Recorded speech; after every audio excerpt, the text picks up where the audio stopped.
All right, guys, welcome, welcome. You guys kept calm and asked questions. That's really cool. This was actually part of the lesson today. So you guys asked questions. How was it asking questions and getting to know each other? Those little cards help a little bit. Yeah, a little bit, right?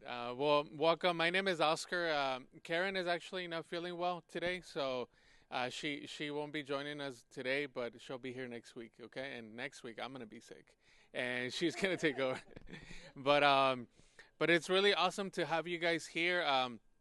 We haven't met. We haven't met actually. Karen and I, we actually are certified the premarital classes at church, and so this that we're gonna learn is something that I've been planning for months. It wasn't actually something that we wanted to do with the bridge, but it's something that's been in Karen and I in my heart to be able to pass along, so people can build relationships, right? Healthy relationships.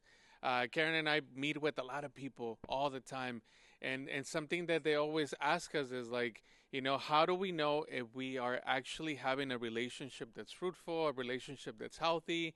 And so the basis of these 6 lessons are actually going to be in that book that you guys bought. I don't know if you guys bought the book yet, but it's actually from Les and Leslie Parrott. These are the people that wrote the book for a premarital class that we teach at church.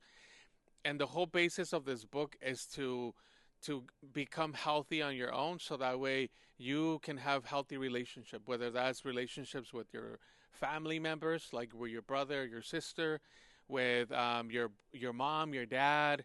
And we're talking about relationship is not just with a significant other. Is every relationship affects the rest, right? And so I don't know the reason why you guys wanted to learn about healthy relationships, but I'm sure that it's gonna bless you, the content of this. I seen the result of it in my life. When I met Karen, actually, she was gonna be here to share this funny story. I was actually like super unhealthy. I didn't look unhealthy, but there was parts of my way of being that were unhealthy. The book tells us that you can only have a strongest or healthy relationship as you yourself are healthy. And so if you're walking, looking good, but like your inner self is unhealthy, it's going to be reflected on the relationships that you have. And so what are actually some of the signs of somebody being unhealthy? I don't know if you guys have ever wondered somebody that's healthy. How can you tell somebody's healthy physically? Anybody? A sign that somebody's healthy. Their skin is growing, glowing. I was like growing. I was like, okay, yeah, that could be a sign. Anything else? Energetic. Okay, so by people's standards, I would not be healthy. Just like no, no, no. That could be one, right? They have energy. What? Anything else? Yeah, that could be one. Uh, what about anything else? When you see people just and you could see, man, that person's healthy. Maybe they're like, um, I don't know. There's appearance that they're healthy, right? Like they look pretty built. Like also here. Um, I don't know, but you mentioned happy or joyful. Somebody could be faking that funk, and you can pretend, and they could pretend, but in the inside, man, you don't know what might be going on in the inside. But imagine you see somebody happy, right? And you're like, well, I want to get to know this person, right? And then you get to know them past a certain point, and then you realize there's something unhealthy that needs to be fixed, right? And so the reason why Karen and I, in our heart to teach this class or to go over these lessons is because we meet with married couples all the time, or even sometimes with people who are in their journey to get married, and we uncover along the way that there's traits of an unhealthy relationship, right? And so the lesson Leslie authors say that Les and Leslie Parrott say that any attempt, and this is if you're writing anything down, this is probably the best thing that I'm going to give you today. Any attempt, any attempt to build a relationship without doing the difficult task of becoming whole on your own will be an attempt to feel yourself. Like this is the basis of what we're gonna go through. Like any attempt for you to build a relationship with anyone, with your mom, with your dad, with your brother, your sister, with the significant other, anytime that you try to engage in a relationship with someone, unless you become whole first, you're always gonna look for the other person to make you whole. I'll give you an example, right? Today you guys had some cards in there in the middle of the table. I don't know, maybe the question was what makes you happy? And you when if you're thinking about what makes you happy, it could be something different today as it is tomorrow. Like I don't know, Oliver, what makes you happy? Food, okay. Anything else? From engaging in a relationship, getting to know someone, a friend. It doesn't have to be as a significant other. When people call you randomly, okay. That makes you happy. So what if people don't call you randomly? Then you get sad, right? So every attempt that you make to get to know someone, whether it's a friend, if they don't call you randomly, you might think they don't care about me because they haven't called me randomly in the last 3 days. They're not really my friend. And you're basing your happiness, your wholeness on the other person. I'm here to tell you, God is my witness, that Karen doesn't make me happy. It's not her job to make me happy. Like it'll be too much pressure on that other person to make me happy. It's a big task to ask someone to just tell you, for them to make you happy is one of the worst things that the world that lies to us, because their job wasn't to make you happy. It's supposed to complement your wholeness, your happiness, and then you have a healthy relationship with them.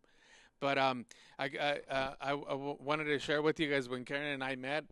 Actually, we were in our 20s, and I had dated along many times, many failed relationships, right? And so when I met her, I anytime we got in a little argument, I would always tell her, "Oh, you know what? It's over then.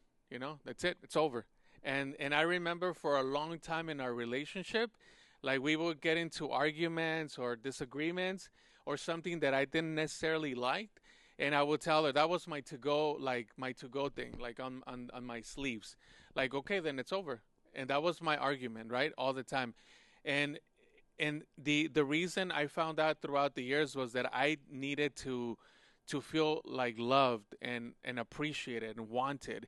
And anytime that I didn't get that, that was my to go thing, to break up, so that way she could come back and remind me that I was loved, that I was wanted. And it got to a point where it was like anytime our relationship didn't feed that need, and it happened with every relationship that I had. Every relationship that I had for the longest time, I remember breaking up with people all the time. And I will use that as a clutch, like, okay, you're not showing me affection, it's over. And I'm gonna go find it someplace else. And so, and as you read the book will reveal to you the reason why we act that way. I grew up with my parents like left us in Mexico. I grew up without my parents, and I grew up with a sense of abandonment, right? Where I needed to hear that I was loved, and I never got over that. And every relationship that I engaged in, whether it was with my friends, if I didn't feel like loved by them, I'll be like, okay, well, I'm gonna find myself another friend, somebody else that could feel my need for feeling like loved or complete. The moment my relationship, whether they were friends or with my girlfriends, the moment they didn't feel that need, I went to go look for someone else. So that's why the basis of this book, you have to, like, these journey that we'll go through will be a very self-discovery. You have to ask yourself, could it possibly be that every relationship I had, whether it's with my mom, right? If it's a relationship with your mom and it's not healthy, you would know if in them you try to feel completeness, or with your dad. If your dad doesn't tell you that he's proud of you, you're always going to try to do things to get that out of them, to feel, to make them feel, for them to tell you that they're proud of you. You're always gonna try to do things, even as an adult. Like, I'm 40 years old and I'm still sometimes battling with showing my dad what I did so he could tell me he's proud of me. And I'm thinking I'm already like an adult, you know? Like I have canas in my beard, you know? Like why are we acting this way? Because the relationship that I had with my dad is based on him completing me, right? With my mom the same way. I still call her. I went to see her today. She cooked for me and I was like, "Thank you, mommy," you know? And like even our relationship is still like that. But it's not the way that it used to be. It's not toxic anymore. The relationship that I had with Karen was toxic, man. Like it was crazy. Like I remember a point when I don't know what happened. I think she wanted to go to church. I didn't want to go to church, and I told her, you know what? I don't want to be with the Christian girl. It's over. And she was, and I thought, okay, well maybe she's gonna stop going to church. I don't know. She wants me. That's what she's gonna do. Guess what? She told me, okay, well then it's over. And I was like, I'm serious. It's over. She's like, it is over then. And I was like, okay, it's over. So then I left. I was driving back home, and I called her and I told her, and she's like, hello, and I'm like, are you sure it's over? Because I'm serious. And she's like, yeah, I told you it was over. And I'm like, okay, then it's over then. She's like, okay, then it's over. And I was like, dang, checkmate, you know. And so, but the reason I'm telling you that is because that was a toxic way to build a relationship. You know, if we would have continued down that path, I've seen it in marriages, in relationships, even in friendships. It doesn't have to be a romantic relationship. The moment somebody does something to you, that doesn't feel you, it doesn't feel your need, you're like, I'm out. I'll find someone else. You know, and so that's why the basis of this book tells you any attempt that you do to build a relationship with someone else, if you don't do the difficult work of becoming whole, of becoming like your own, standing on your 2 feet, it's always going to be an attempt to feel yourself because, like that's just the way we're wired, And so the really cool thing that we'll go over today, we won't go over a lot of stuff, but this is what the book calls significance. That you and I and everyone else has a desire, has a need to feel significant. What is this? What is significant? It's a big word. I had to look it up. Um, it's just feeling like you're worthy. Like you are worth something. Inside of every single one of us, there's a need to feel significant. And I don't know how your childhood was, but if your childhood you didn't feel like wanted, or you grew up in a home where maybe you didn't hear the word "I love you," or very little affection, or I don't know, there's for whatever reason, maybe you didn't feel like you are enough. You would all if you're not if you don't feel this need first, you're always gonna look for the other person and have them show you their significance through them. And how does that significance? And by them calling you, right?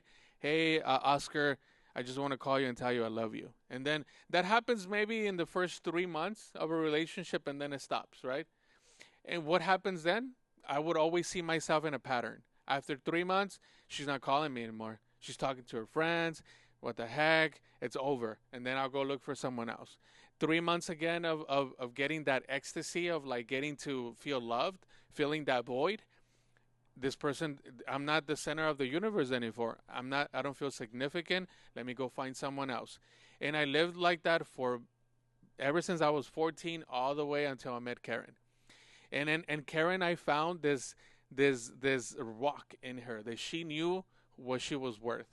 She knew the Lord. She kept telling me about this Jesus she knew, right? I didn't know Jesus back then. She told me, well, if you wanted to be over, then my life ain't over. She was gonna go a path, and I wanted to, and that's when our paths cross, right? So, I'm gonna give you guys something to work through because the plan was for this to be somewhat interactive. Um, there are these questionnaires, right? They are from the book.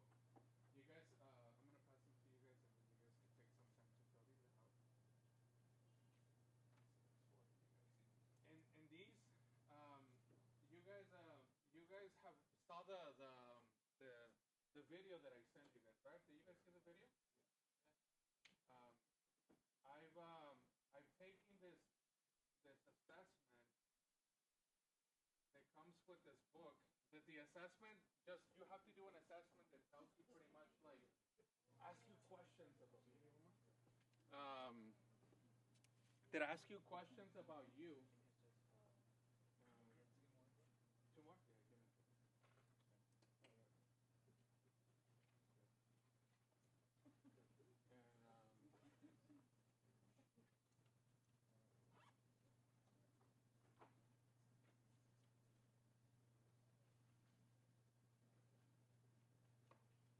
And so we'll go over these together, and you guys could answer them on your own. But the the first thing that we'll go through that the book talks about is the way that you feel significant is by the way that you talk to yourself. The most important conversation that you will have,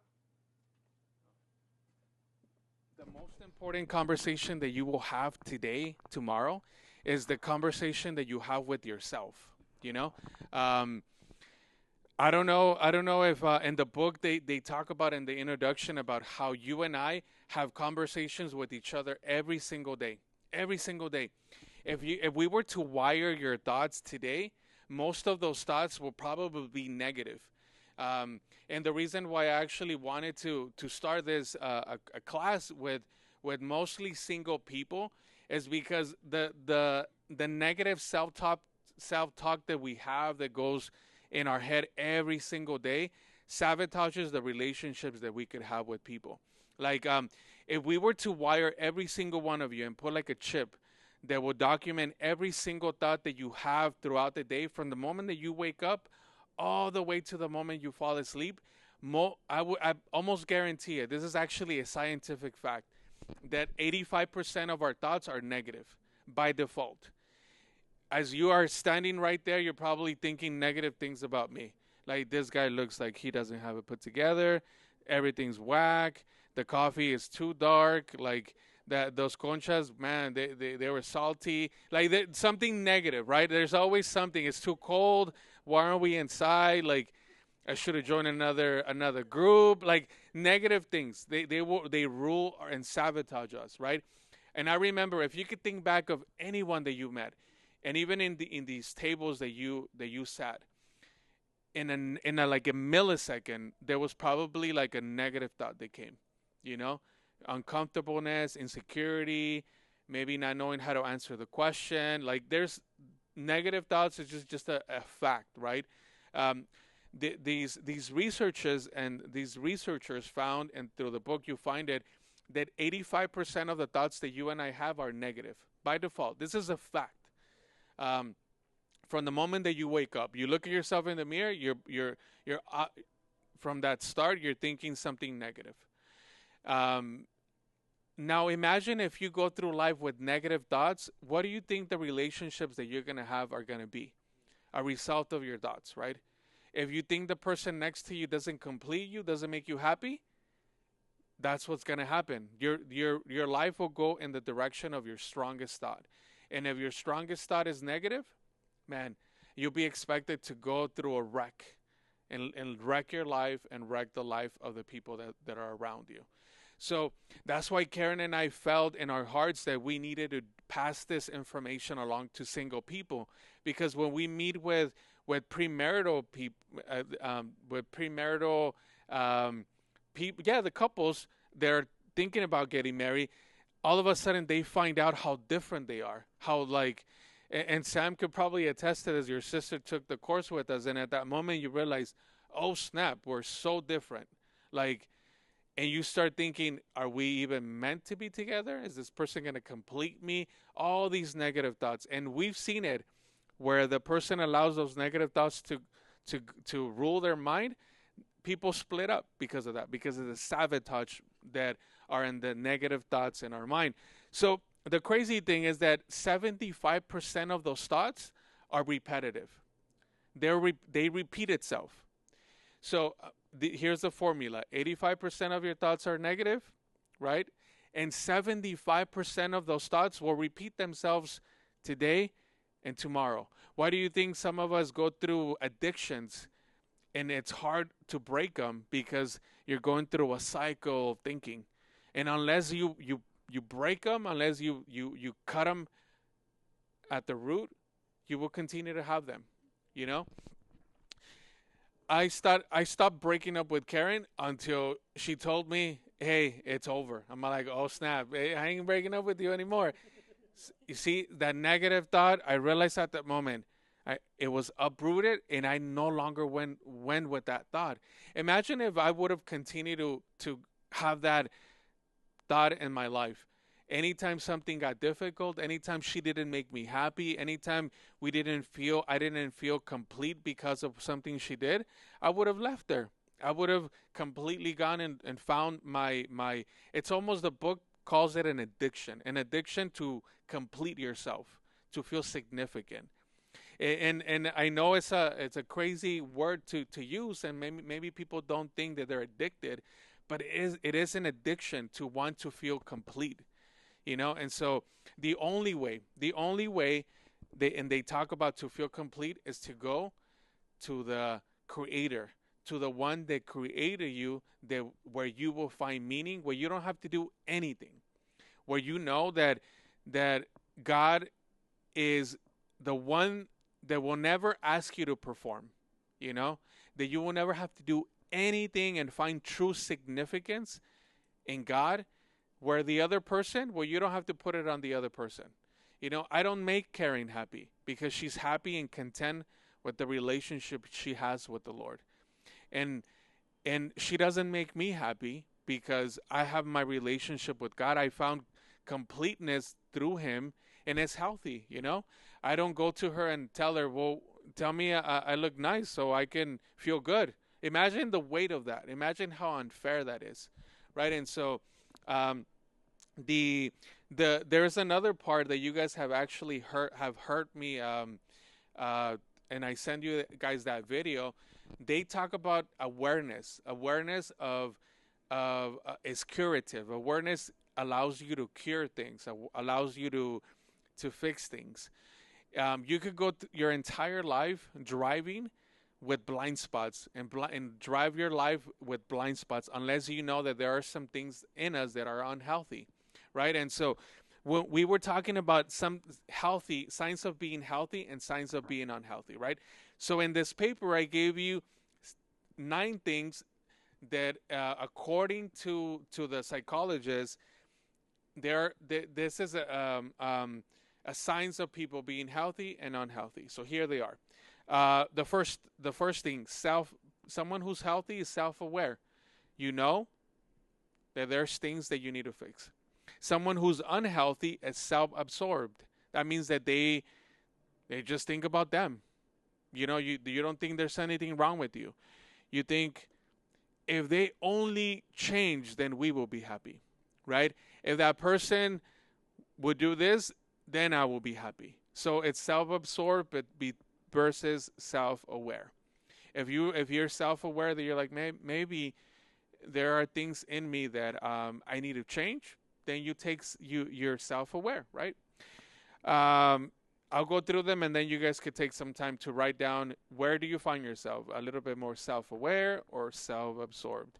Another one is someone who's proactive always seeks for growth, versus that's a healthy thing, versus someone who's reactive, that's just stuck, that they know that they are unhealthy, but they're not willing to do anything. There's a quote in the book that says that everyone. Hold on, let me go back to my thoughts. People are unwilling to change themselves. That's why they are bound. Everyone wants to be happy, but people are not willing to change something, and that's why they remain bound. So if you are reactive, that means today you don't feel happy, and you're just reactive. You're like, you don't make me happy. Then that means that perhaps you may feel stuck. Someone who's resilient. You know what resiliency is? Is someone who, regardless of what happens in the relationship, regardless of how many times you offend me, also, I'm going to be resilient to our friendship. Regardless of how many times I say that Michael Jordan is better than LeBron, you are going to be resilient to our friendship. And and our relationship would grow from it, right? Our brotherhood.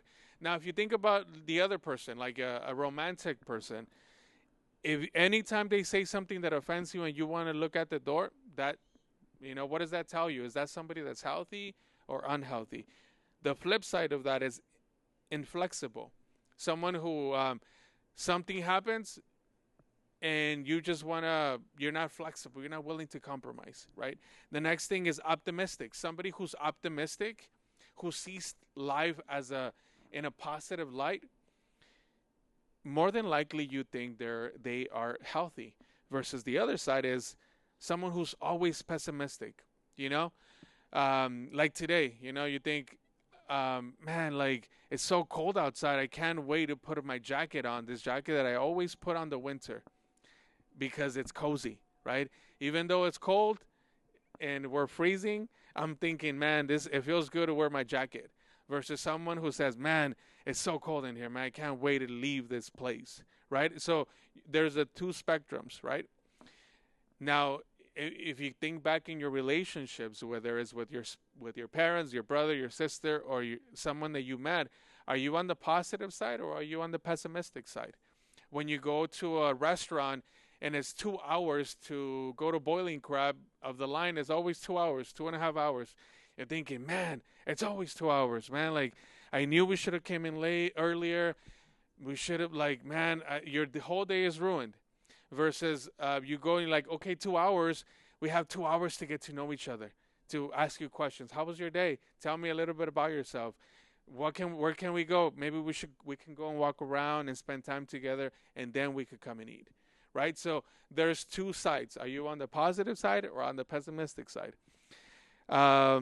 So then there's the other one, the confident or insecure, right? The confident side is someone who is confident about the relationship, about the other person. Like, I know that you have the best intentions for me. Versus someone who's pessimistic, who's always like, man, I know they're gonna cheat on me. I know for sure, man. This person, they haven't picked up the phone in like 5 minutes. They're probably with someone else. Like, think about what your self talk is telling you, right? And that your relationship will go according to that thought. I've broken up with so many people, thank God, because of thoughts that I had about my insecurity. I remember a time when I was dating this girl, and she was driving home and she wasn't calling me, and I'm thinking, why haven't you called me? I told you when you get it, you call me. And I was this toxic, right? And she wasn't calling me, like, oh, well, I left my phone in your car. That's why I couldn't call you. And I had already broken up with her. I'm like, what's over, man? You're cheating on me. Insecurity. You think about in myself, in my thoughts, I built this entire story because of my insecurity, right? And then when I went to the car and I saw the phone there, I'm like, dang, exactly. She was like, you know what? No, man, this is toxic, bro. I'm like, come on, I love you. Anyway, think about how that happens to us, and all because of a thought. It's all the thought. Here's what psychologists said, that the battlefield is in your mind, right? If you can think it, then you can feel it, and then you do it. It doesn't go the other way. Every thought, every person, every man that I met with that has cheated on their wife has done it not because it has been because of a thought. A thought came in, they entertained it, it made them feel a certain way, and then they did it. We meet with people all the time, and we think when something happens that hurts another person, even parents, right? When they do something to hurt their kids, or mothers, or I mean, in any relationship, it's always with the thought. It never happens with, like, I'm gonna do something and then, like, if you're used to doing something, then it's a cycle, and but it's always with the thought. It comes here with the thought, and then it's a negative thought, and then you feel it. You're like, oh man, it's a pit in my stomach. I know for sure they're cheating on me. They're talking to someone. They don't like me, and then you go and you ruin the relationship, right? So, and my desire is that we first focus on the negative thoughts that happen in your mind. If you could think back in the last relationship, or the reason why you decided to take on this course, right? Could it be that maybe a relationship was ruined or was damaged because of a thought? And then you felt something that maybe wasn't true, like that girl, that poor girl that I probably, like ruined because I told her that she didn't call me and the cell phone was in my car, you know, and I had to take the phone to her and beg. She didn't take me back, thank God, because then I met Karen. But you think about most of the relationships, even friends, even people like brothers that I had, when I thought they didn't have the best interest in me, when they probably poked at an insecurity, you know. Before I had money, I actually grew up with I couldn't afford a dentist, so my teeth were crooked for a long time. And when somebody would poke fun of that, I'd be like, I'm not hanging around with you, man, because you make fun of me. You're dumb. And started creating these things in my mind, you know. And so it's crazy because now I'm thinking all of it came from an insecurity, right? And that insecurity was in your thought, and then it became a feeling, and then it became an action, right? And so if you don't get a hold of your thoughts first, whether you want to build a stronger relationship with your mom or your dad, you know, I'm gonna ask Karen next time to share about this because even the relationship that she had with her parents affected our relationship. You know, we every relationship will affect the next. If you don't have a healthy relationship with your parents and you try to feel wholeness with them, then it would affect the relationship you have with the spouse.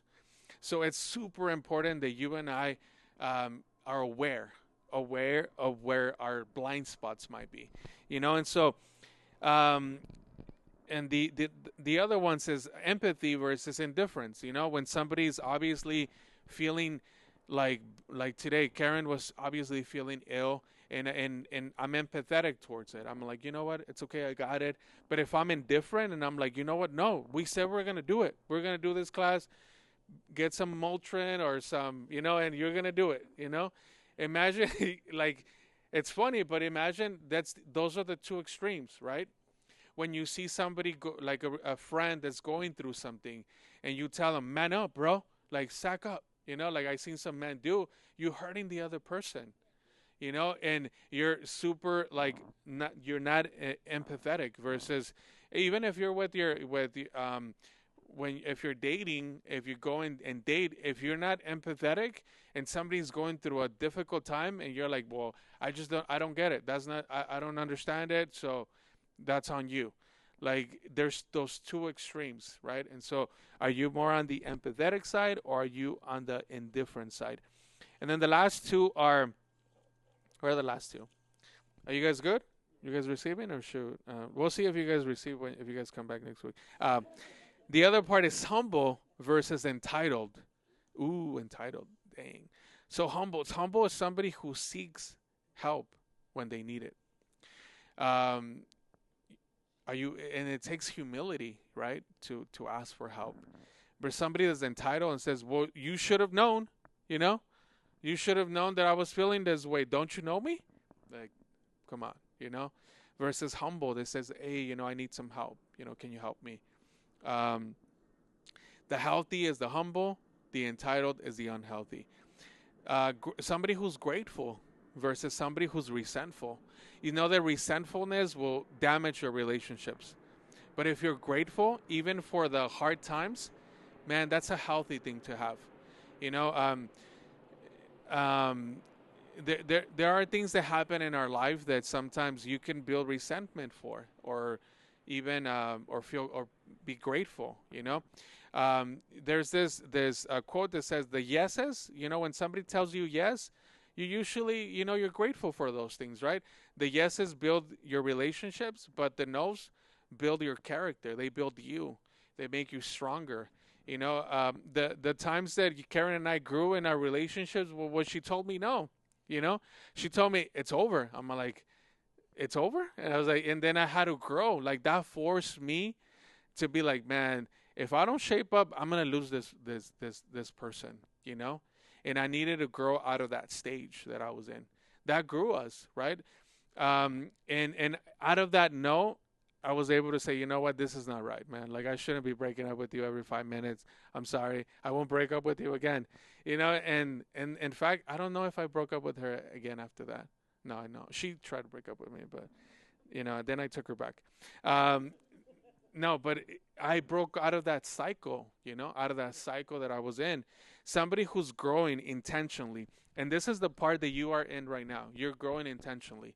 This I was hesitant to make this bridge because it's probably not going to be the one of the most exciting bridge that you're in, you know, but it will be because it's self-reflective, and this is the tough part, you know. It's you have to go and look within to grow. Most of the other people are doing pedal pickleball or like bowling or any of that stuff. I'm not into that. I'm into like looking at myself so I can grow, so I can give that growth to my kids, and my kids can benefit from that. It's not the Karen was I was telling Karen, I don't know, man, like self thoughts again, right? I'm thinking to myself those negative thoughts.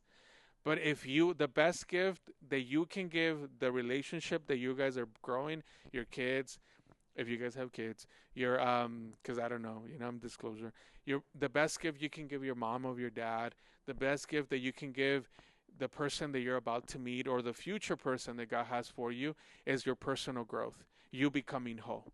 Like that's the best gift you can do. Karen doesn't have a big shiny ring. If you look at her hand, she doesn't. She doesn't have like, but she does have the commitment that I will grow, and I'm gonna buy her a ring. She just doesn't want it. But like ever since we met, like that's been my thing. That if I need to humble myself to grow, so I can give this to you, that's the best gift I can give her.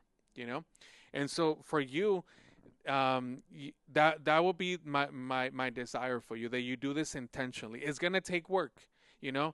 The authors of the book say that you can learn this book cover to cover, and it's not gonna change you. It won't. Knowledge without action is nothing. You have to act.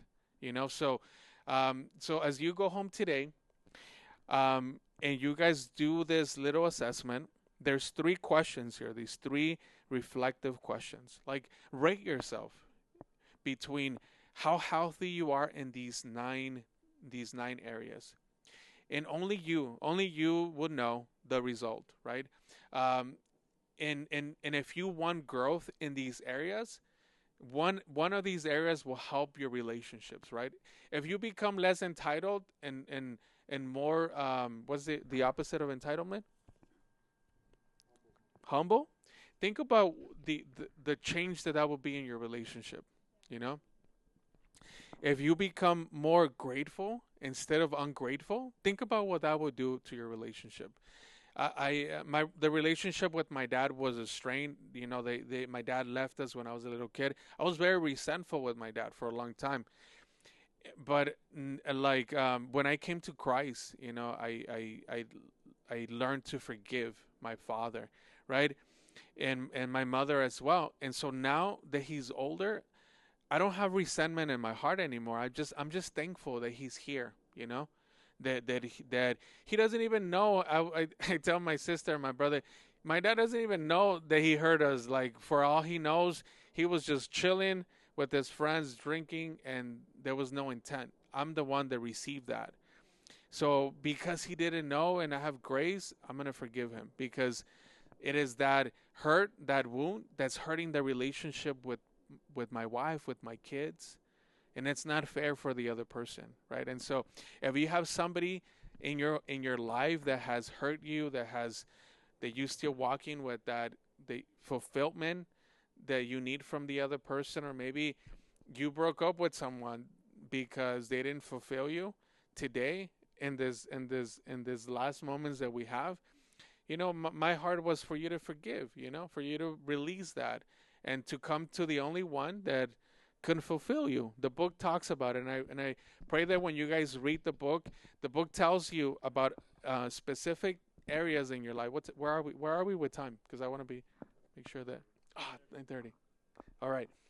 So, um, you guys watched the video, right? So we won't go over the video. You guys watched the video? All of you guys did?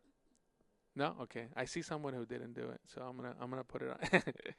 So, this you don't have to do. you don't have to do this assessment. With the married couples, we have them take an assessment. It'll ask you about maybe, I don't know, 15 questions, and the way that you answer them will give you a complete map into who you are. Like, and you could ask your sisters, your brother-in-law, like these assessments are like to the T. Like it's crazy how accurate they are, and they will tell you how you respond to conflict. They will tell you how you respond to um, getting to know someone. They will tell you blind spots about you. This is like, and they might not be 90 or 100% accurate, but they will give you an idea where to go. If you take this assessment, you and I will go over it together. We will go uncover it together in the class.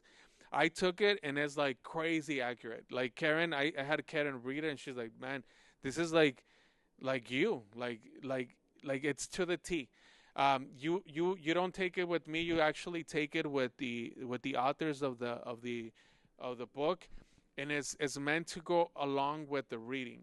So as you're reading, it will help you uncover some of these things. So, for example, if you don't handle conflict well, like if you were like me that just wanted to run away, this will tell you why that happens, right? If when you meet with, if you don't know if you're self-absorbed, you this will tell you how, if you're when you're meeting someone, if all you're doing is talking about you, that tells you that that's an unhealthy relationship, right? But every relationship will just be about you all the time. You're always like, if somebody begins talking, it's like, oh, but this is what I want to share this, and you're always interrupting people. That's an unhealthy relationship, right? And so this assessment will tell you that. And now it's up to you to receive it and up to you to change it, right? So that's where the difficult part will be. But just to finish off, there's another part to this. No. So take the assessment, and this is where there's a Bible verse that the book talks about, that when it talks about profound significance, that you and I have this desire to feel significant, and this you could find on Ephesians 3:17-19. This is in the Message translation. It says, "I ask Him that with both feet planted firmly on love, you'll be able to take in with all followers of Jesus the extravagant dimensions of Christ's love. Reach out and experience the depth, no, not the depth, the breadth. Test its lengths, plumb its depth, rise to the heights, live full lives, full of in the fullness of God." This, you and I have this need to feel significant, like we matter, like that's in our nature, and the only one that can feed this need. My computer's telling me to stop preaching, guys. The only one that can feel that need is when you go and you meet God. That's the only one. That's why whenever I feel insecure, I go to God and not to my wife. You know, whenever I there's this desire for me to feel like needed, I go to God, and that has built a relationship with me and Karen, even with my friends. Like that I don't need them to feel complete. And so we'll uncover these what is it called, these Bible verses as we go along. But I do encourage you guys to take the assessment, right? If you guys haven't taken the assessment, I would encourage you guys to take it, and then we will uncover it for the next couple of weeks. So for next week, we'll go over chapter 1, and then the following week we'll do chapter 2, and then the following week we'll go chapter 3. And there's 5 chapters, so today was just mainly an introduction. And if you guys decide to come back and take on the entire length of this, we'll uncover the book together, right? So, but yeah, I don't know if you guys have any questions. We can pray, and then we can hang around and get some more coffee, because I made a whole bunch of coffee. I ain't gonna drink all of that, but you guys can, and then you guys could ask any questions if you guys want, right? So, are you guys good? Yeah. All right. Why don't we pray? Um, Thank you, Lord, for this opportunity, Lord, that we have to get to know, Lord, what to get to know you in the midst of this content, Lord. I ask you, Lord, that if there's anyone here, Lord, that has been looking for significance in other places, Lord, and in relationships, Lord, whether that is with someone they're dating or they were dating, or their parents, father, or friends, Lord, that's where they found their happiness. That you help them, Father, to realize that there's more to relationships than just filling a hole. That there is a true significance that is found in you. I ask you, Lord, that you do your work, Lord, in these people, Lord, that you want us to feel the love and the embrace from you without having to do anything, without having to perform, without having to do any task. That you love us just the way that we are, Lord, and that you want a life that's fulfilled with love and a healthy life, Lord. Father, I pray that the negative thoughts that have been happening, Lord, that have taken these men and women to sabotage their relationships, Lord, that they are able to see them, Lord, that they catch them, Lord, that it's evident to them from this point forward. The moment they step out of this property, that they take inventory of the negative thoughts that the enemy has used to break relationships, Lord. And Father, and I apply the blood that you shed, Lord, and from the cross, when the crown of thorns was placed in your head, that takes away all of the thoughts that the enemy has planted, every seed, Lord, that the enemy has planted in their mind, that they have given life to, falls to the floor right now, Lord. And every thought that has sabotaged relationships, Lord, healthy relationships, falls right now in Jesus' name. I pray, Father, for the women here, that they, Father, get to see how beautiful they are in your eyes, Lord, that you paid a high price for them. I pray for these men, Lord, that they feel the worth that it is to feel embraced by you, Lord. And I pray, Father, that you will give fruit in these lives, Lord. If there's anyone in here in the last moments that we have, and that you felt that you've had unhealthy relationships with everyone's eyes closed, if you want to surrender those failures right now, that those patterns of unhealthy relationships, if you want to surrender them right now to the Lord, and you want to go a different path, a path that is healthy patterns, a path that like the Apostle Paul said on Philippians 4, that think of good things, things that are righteous, things that are good report, that becomes the pattern of your relationships, that you no longer settle for a cheap imitation and feeling whole by another person, but that you will go straight to the source. If you want to surrender those negative patterns, those negative thoughts, those failures, and you want them wiped away, I want you to put your hand in your head and repeat after me. Failures, you have no failures. Negative thoughts, you have no place in my life anymore. And right now, in Jesus' name, I command you, negative thoughts, to leave. Negative reports, you leave right now. And just like the Bible says on Romans 12:2, do not be conformed by the patterns of this world. Do not be conformed. I will not conform. Repeat after me. I will not conform to the patterns of my world, but instead, I will be renewed. I will be renewed by the transformation of my thoughts. And right now, Holy Spirit, that you will deposit positive thoughts in my mind, that you will deposit positive feelings in my heart, that you will deposit positive actions in my life. I, I declare and believe that from this point forward, only positive, only thoughts that come from you, God, will come into my mind. In Jesus' name I pray.